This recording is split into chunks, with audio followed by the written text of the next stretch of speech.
Let's look at how to set up accounts for your business and how does this work?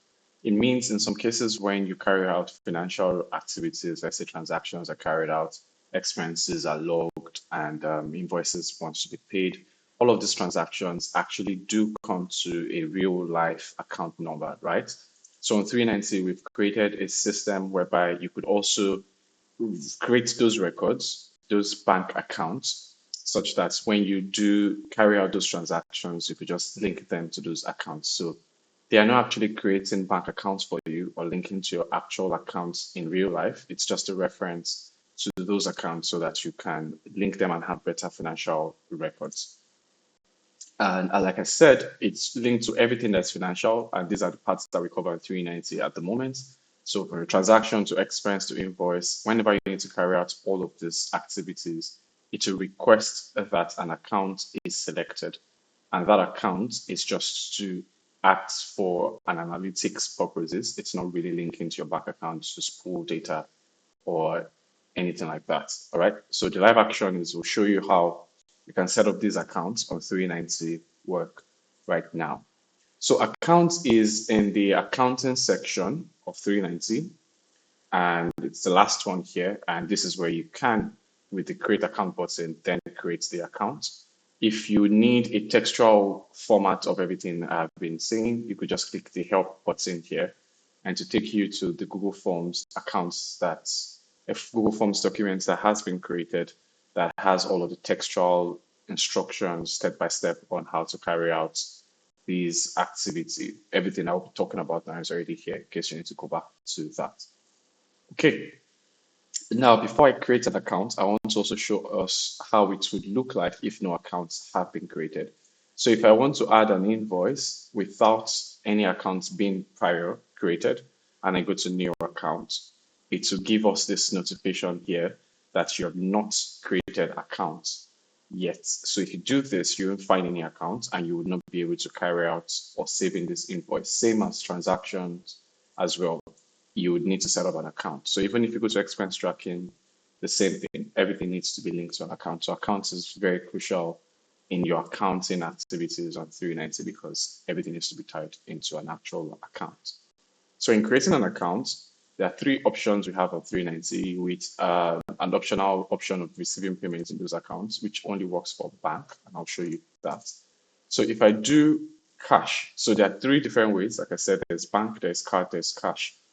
Bank references an actual bank account, whereby if money was paid from an actual bank account outside 390, you could just come here and reference it and say, okay, a particular transaction was received into one of the accounts in this case, and you just refer to it here, really. And card, in some cases, some of the card services or online services might be linked to a card, and you might need to reference a transaction to that card. Some cards do have their own account numbers in some cases of DOM accounts and stuff. So that's why that is there. For cash, cash is mainly for, let's say there's a petty cash. Let's say there's an accountant that always holds money and maybe there's somebody else in business that holds money. So this is just to simulate that at any given point in time, this is what this person has, this is what this person has paid for with the money they have on them as it is. So I could just quickly create a petty cash account now. On doing that, we have the petty cash created for your business, and you could update that, the information we just did. You could just update the information, same thing, in case you need to change the name at any point, and you could as well delete the account whenever you want to, or it says all transactions on this account will be deleted. So this is, you need to be sure you want to delete an account. Because once transactions or financial records have been linked to accounts, you would not be able to, because this is going to be really bad for auditing. All right, so we've created that. You can create as many accounts as you want. This is a cash account, as it says. Let's create another one for bank. And if you select bank, it should give you a drop down of all of the banks that we have in Nigeria. This is already connected to Paystack's API. And in this case, we already have all of the banks in the country. And I'm going to try it out by adding 390's account number just to see. And in this case, once you impute your own actual bank details, it will fetch the name from the Paystack API to just be sure that the account number is really correct. And you could also optionally choose this option to either receive payments or not.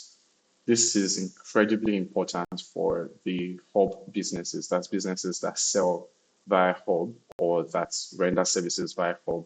If you want to receive payments into this account, you have to turn this on.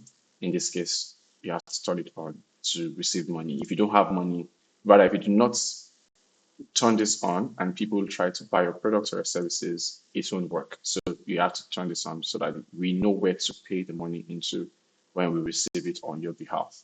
All right, so I will go ahead to create this account, which would then link, you can see the account type as bank, all of the bank details will be here.